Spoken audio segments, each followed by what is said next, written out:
Hi everyone, this is Shelly Rugnone, your GP functional consultant at Turnkey Technologies, reviewing some GP tips and tricks with you. Today we're going to look at the Professional Service Tool Library and specifically the SOP PO number check. Now this is a great tool that is free with installing Dynamics GP, and what it does, it checks for duplicate purchase order numbers in the sales module.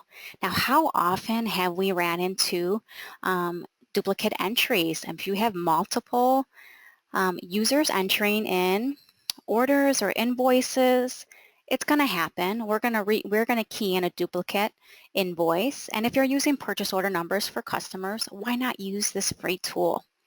So I'm going to walk you through the steps on how to enable, set up, and use this free tool. So here we go.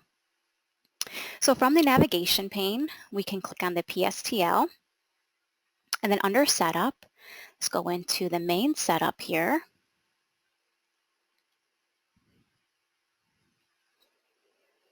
All right, and then under the sales tools, we're going to make sure that this checkbox is checked. This says, okay, it's activated, it's enabled. And then from there, we can choose to bubble in this option here, the SOP PO number check, click next. This will give us additional setup options here. And as you see, SOP type, we can do this for quotes, orders, returns, back orders, and fulfillment orders. We're going to be testing invoice. So we want to make sure that the check DB is selected. Which tables? I want both tables. So you have the option for work and history. I would like this to check both of those. Check on UI, required, warn and ask. Now you have additional options here on the warning type.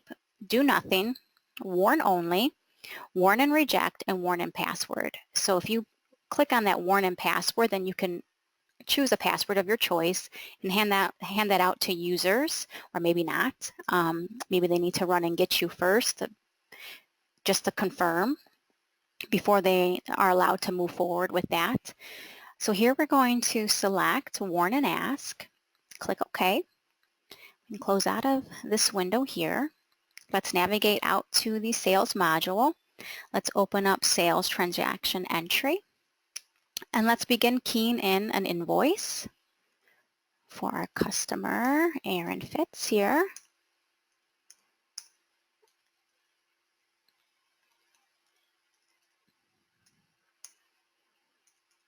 Going to use our PO, and here we go. Here's our warning. It says the PO number already exists for this customer on sales invoice 2262. Okay, so at this point, we can choose to display, and it will show us what invoices this PO is already associated with.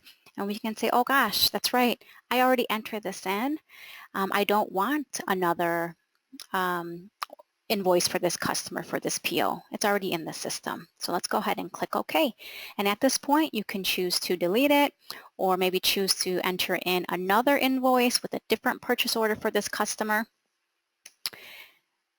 How easy is that? Pretty simple, right? Pretty straightforward. Well, I hope you found that this video was helpful. If you have any questions, please feel free to reach out to us. I hope you enjoy the rest of your day. Thank you. Bye-bye.